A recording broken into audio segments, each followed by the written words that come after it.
Alright, welcome po sa mga bagong nag-join sa ating team, sa Giant Team, Global International Alliance Network Team. Ito po, we are blessed now. Kumikita na tayo ng nasa platinum na yung ating grupo. Ngayon, kaninang umaga kumita ako ng 250 euro. Kahapon kumita din ako ng 250 euro. So, halos araw-araw na lang may 250 euro ako natatanggap. So ngayon, may maraming nagtatanong kung paano ba ito i-PP out or i-encash. So ituturo ko namin sa inyo kung paano gagawin ito. Okay? So punta po tayo sa website ng Auto Empire. Yan. Then, click natin login.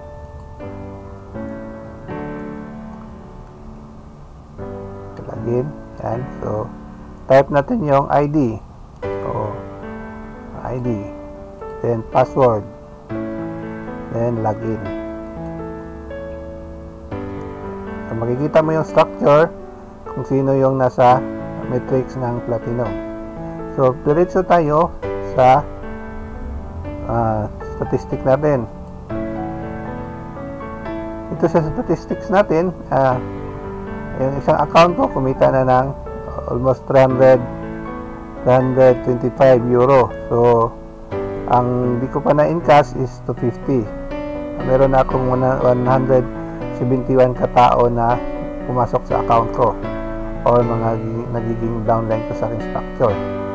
Ngayon, gagawin natin at request payout. Request payout, ito payout, click natin. Ito may bulaklak na to. Lumabas ng bulaklak na to, meaning meron kang payout na nun. Pwede mo siyang maklik. Okay, so yan. So ito na yung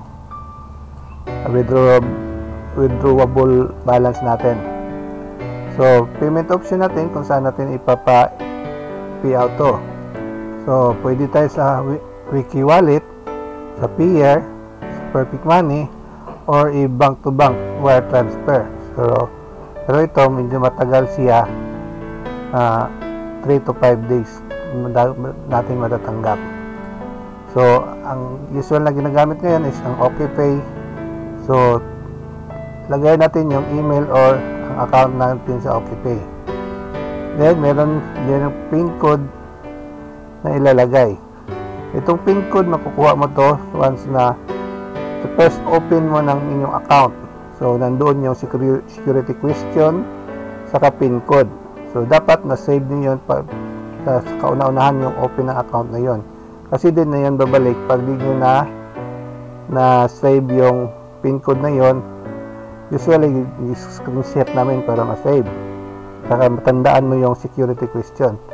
Yan ang importante. Kasi kung PIN code, mag-request PIN code ka, security question ang itatanong. So, kung di mo masasagot yung security question, di mo makukuha yung PIN code na yon. So ito yung ng security ng company na hindi mahahack yung payout mo.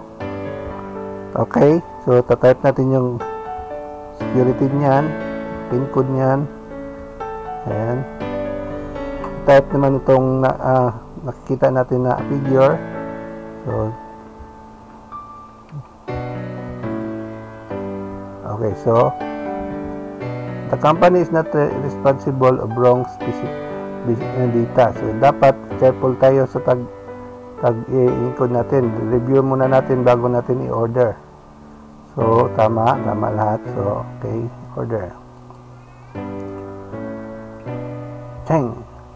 Ayun, so, payout euro. You have sent your confirmation email during 24 hours.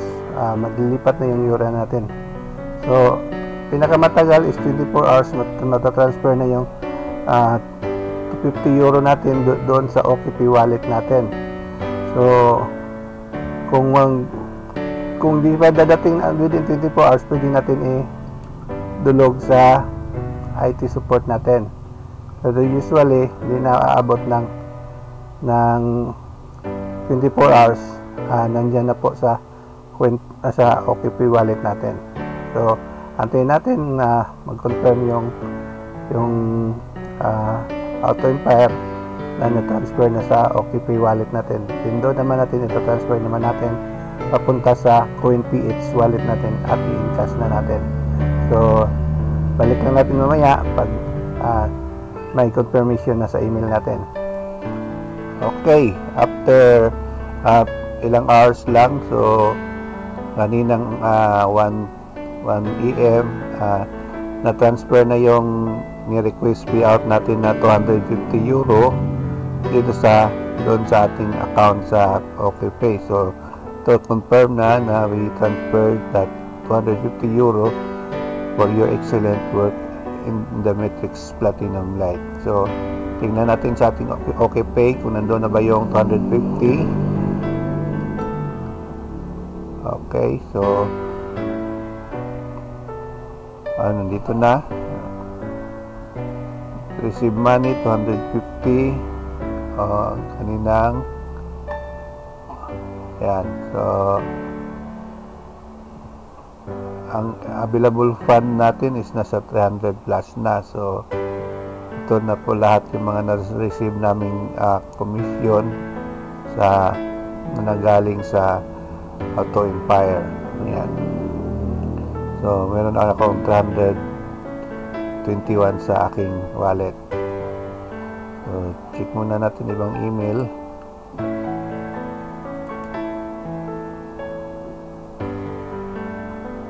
So meron na naman. You have earn euro. Kanina ito yung transfer, di ba? Alauna. So after alauna, meron namang pumasok na 250 euro sa ating account. Okay, there's one partner at the bottom of your platinum Matrix you will earn. Ito, meron na naman tayo 250. Grabe to. So check natin sa account kung totoo ba to.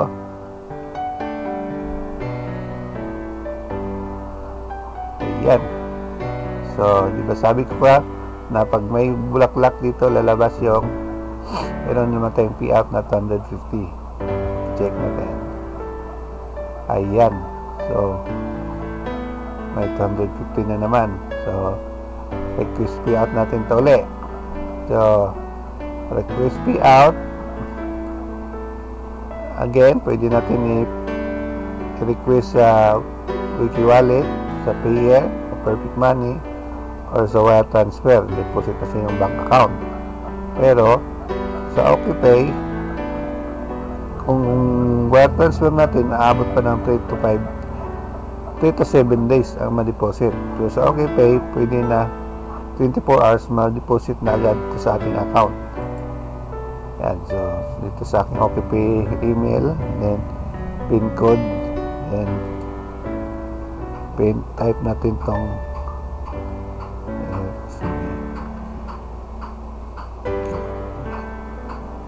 okay, so request payout na natin.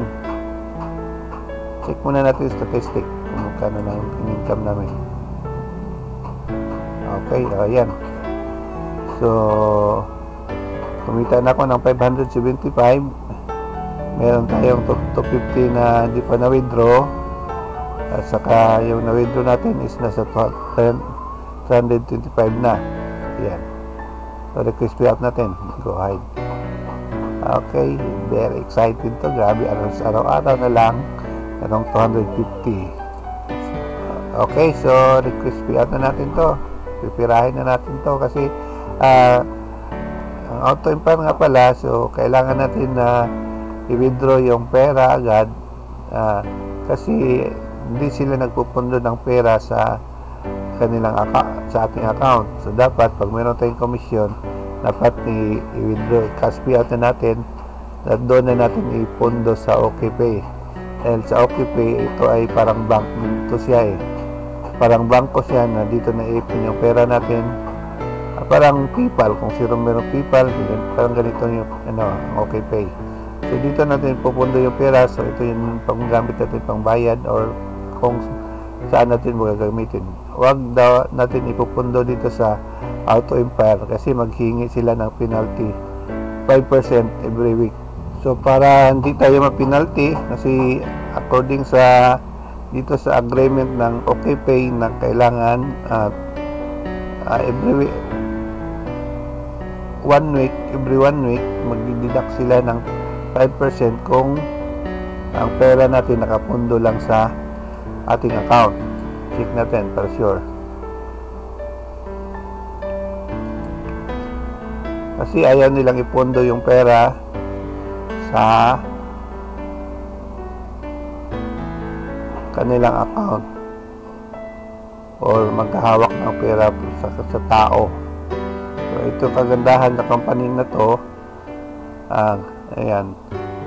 So money is not accumulated in a company account. Instead, it is equally distributed between partners. Only individual partners are rewarded to save and track for 7 days. If partner did not withdraw within 7 days, company will charge 5%. So advice natin na withdraw natin within 7 days kasi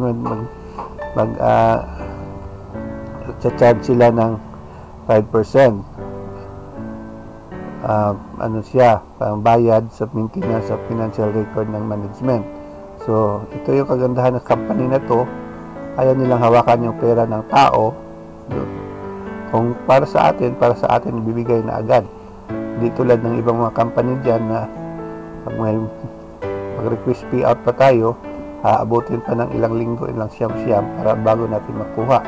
Dito, once na-receive, nabigay na yung may commission ka na, request payout mo na agad, 24 hours, matatanggap mo na agad. Ito yung kagandahan sa company na to. So ayaw nilang hawakan yung pera ng tao. So ngayon i-request payout na natin to para magamit na naman natin to sa ating pangangailangan. So ma-encash natin, ma-deposit na sa bangko. Okay, so tuloy na natin. OKPay, check. Okay, so review natin kasi ang company not responsible of kung magkakamali tayo sa ating mga so itong pin code ito yung makikita mo sa pag first mong open sa account mo, lalabas lang itong pin code at saka security question. So make sure na pag first open mo sa account mo, ma-save or ma-screenshot mo yung pin code, isulat mo or basta ma-memorize mo yung pin code na yun at saka yung security question. So security question naman, ito yung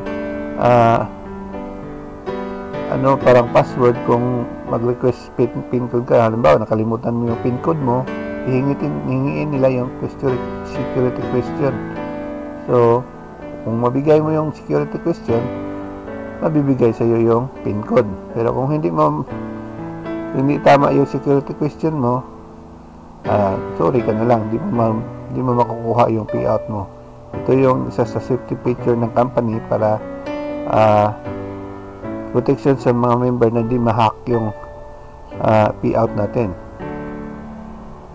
Yan, so type na natin yung security question pin code.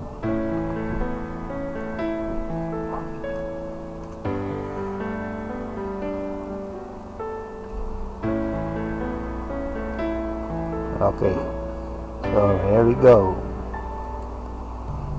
Yan, so you have sent confirmation during 24 hours. So antayin naman tayo ng 24 hours para ma-deposit yung 250 euro natin sa OKP account natin. So usually di naman naabot ng 24 hours. Ito within 24 hours siya. Check natin sa email kung mayroong confirmation. So ito yung request payout natin. Ito yung request payout natin kahapon alas 5. Dumating yung payout natin, transferred alauna. So ilang oras lang yan. So dito may pumasok na naman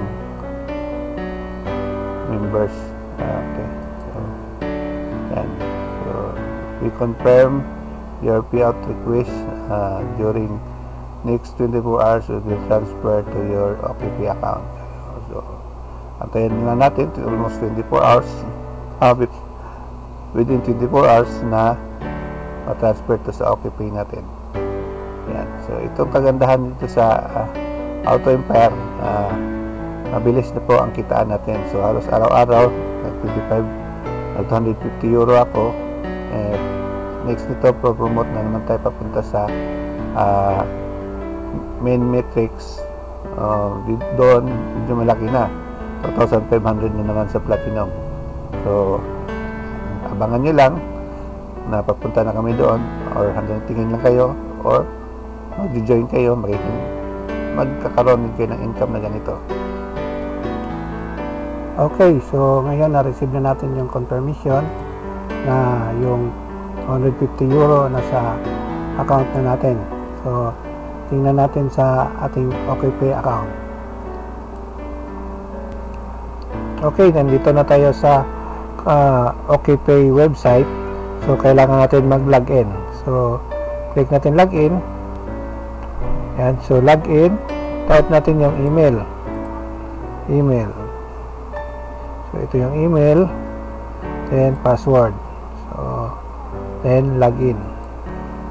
Sa OKPay meron itong pin code. So nilagyan ko siya ng pin code as security na para din basta-basta ma-open yung OKP account ko.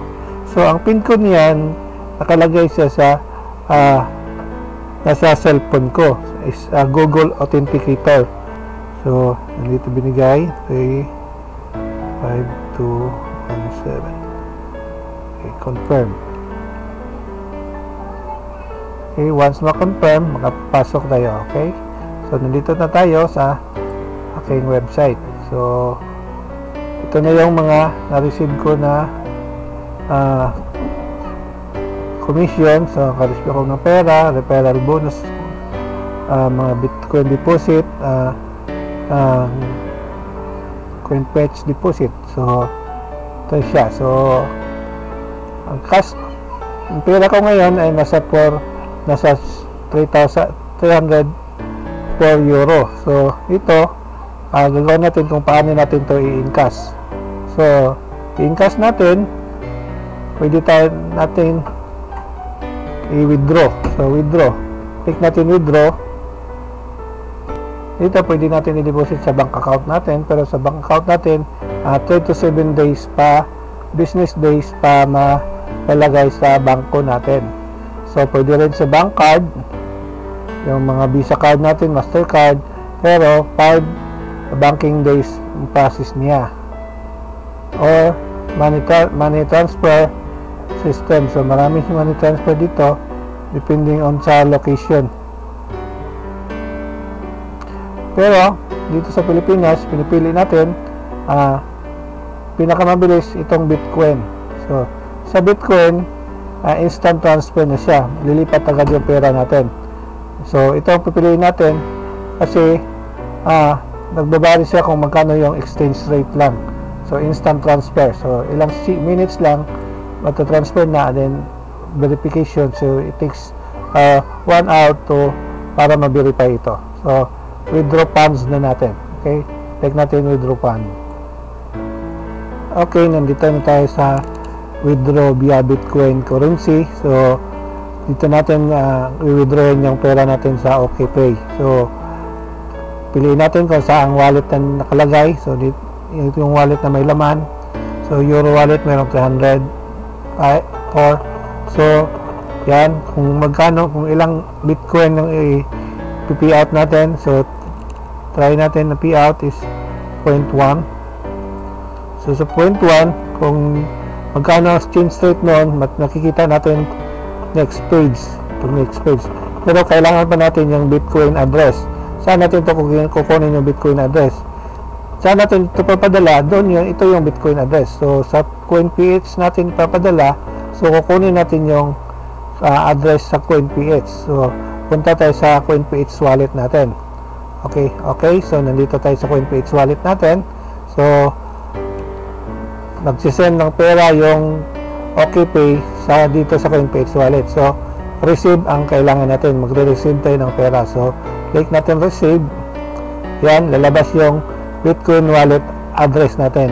Ang address natin ito. So, kung meron kang application apps ng OkPay, pwede mong i-scan na lang to. So, or copy mo na lang to. So, ano kaibahan nila sa Bitcoin wallet saka Piso wallet? Sa Piso wallet, ito, kung magkano yung matatanggap, halimbawa 1,000 lang talaga yung mapupundo sa wallet na to. Di siya mag-change. Di tulad ng sa Bitcoin na kung 0.01 siya, yung halaga niya, depende sa rate niya. Kung tataas yung halaga ng Bitcoin, tataas yung value niya.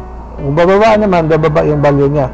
Kung sa Bitcoin wallet mo, ilalagay yung pinadala mo pera. Kung sa CoinPH wallet, sa Piso wallet naman, magdalak lang ang rate nito, exchange rate niya. So, hindi siya magbabago. So, dito natin ipapadala sa Piso wallet. So, copy natin. Yan. So, check na, copy na. So, balik tayo doon sa OkPay. So, sa OkPay, dito sa Bitcoin address, i-paste natin siya. Paste. Yan. So, okay. So, nandito na. Dito na. So, click natin next. Yung amount natin is ang exchange rate nasa 200. So, ang ating amount na ipi-pay out is nasa 21 euro lang. So, yan. Kasi ang halaga ng 0.1 thousand Bitcoin is nasa 21.65 euro. Ayan. So, ito naman yung Bitcoin address kung saan papadala. So, check natin sa CoinPH wallet natin kung sakto ba yung address na yon. Yan. Okay. So, tama siya sa CoinPH. So, pwede natin siya ituloy-tuloy na. So, ulit na natin. Confirm na natin. Yan. Confirm. Confirmation of running. Once na-send siya, yan, magsisynchronize na siya. So, check natin sa ating history. So, kung may incoming. So, outgoing pa. So, di pa siya na-process. Try natin sa wallet. So, wala pang dumating. Yan, balik tayo. Okay, nandito na. Nandito na yung na-send na yung money. Money is away on process. So, nasa CoinPH, pinaprocess na yung pinapadala nating pera. Ito. So, ngayon, verify natin sa CoinPH. Ito, may incoming na. Incoming payments for confirmation. Yan. So, pinakonfirm pa yung pinapadala nating 0.1 BTC. Yan. Ito yung detail. So, ilang minutes na lang mag-credit yan sa ating account.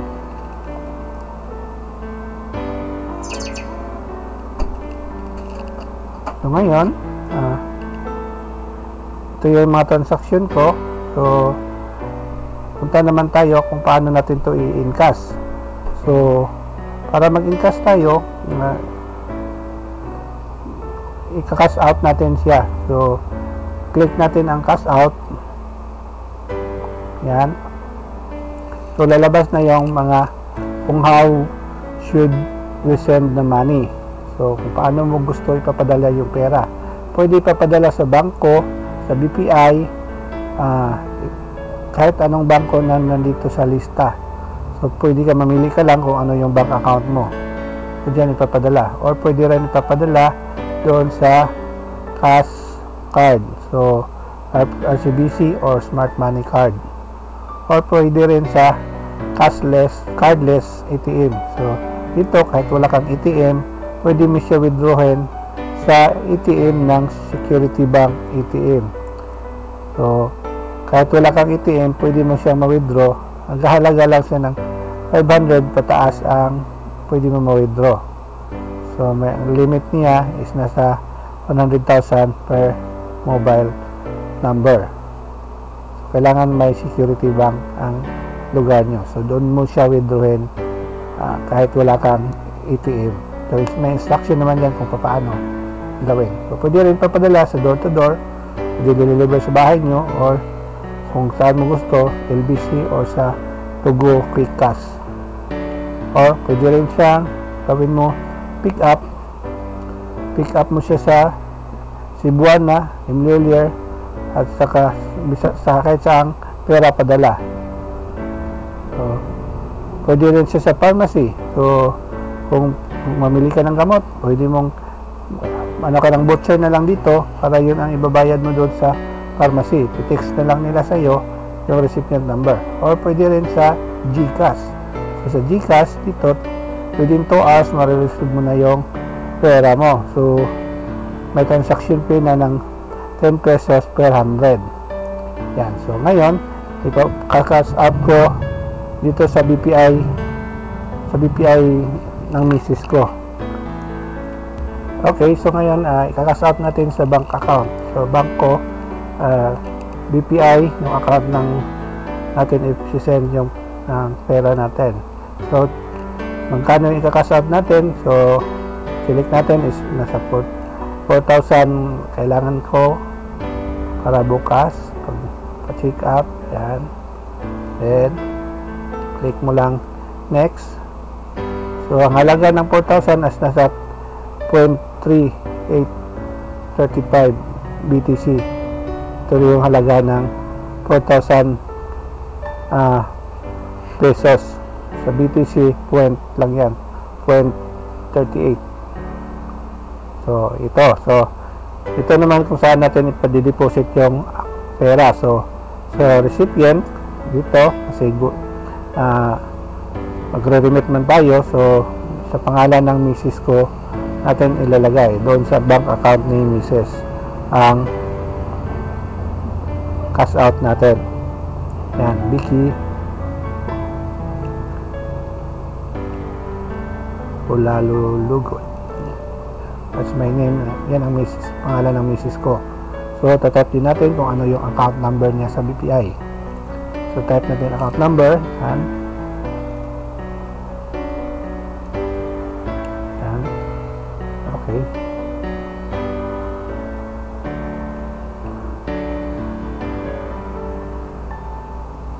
Sure na natin kung tama ba yun. Check natin yung ATM kung tama yung account number na to. So, kung tama, tuloy na tayo. Diretso na tayo sa next. So, magkano cash out natin? 4,000 BPI.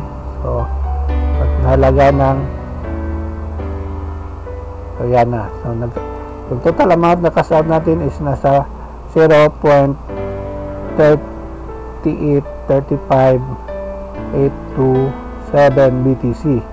So, saan natin ipipay? So, sa CoinPH natin. So, sino yung recipient? Ito, si Vicky Ulalulugod.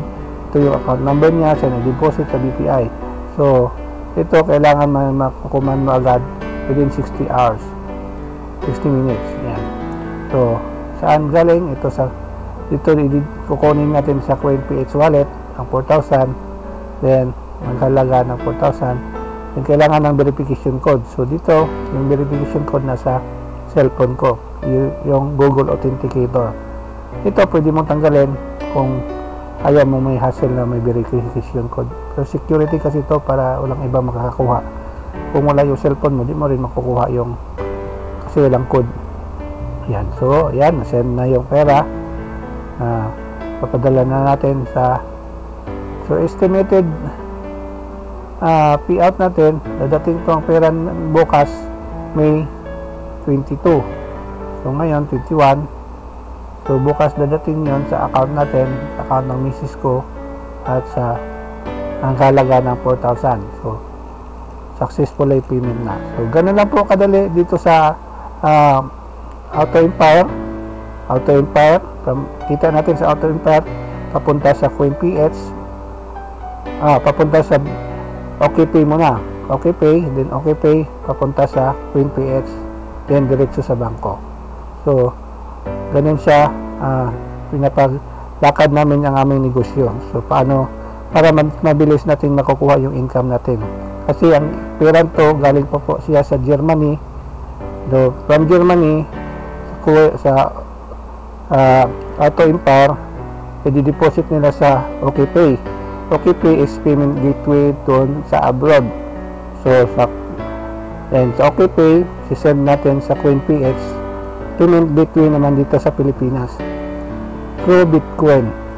So, para mas mabilis, para wala nang hassle, Bitcoin natin, and then kukonvert na lang sa piso pag deposit na sa bangko natin. So, dito, kahit anong bangko mo pwede papadala, or kahit saan mo gusto ipapadala yung pera mo, pwede mong makukuha, no hassle. So, ganun lang po. Ito lang po yung tinuturo namin. Kung gusto mong mag-avail at gawin ang negosyong to, pwede mo kaming ma-PM sa aming Facebook or ma-visit sa aming website para sa kadagdagang impormasyon.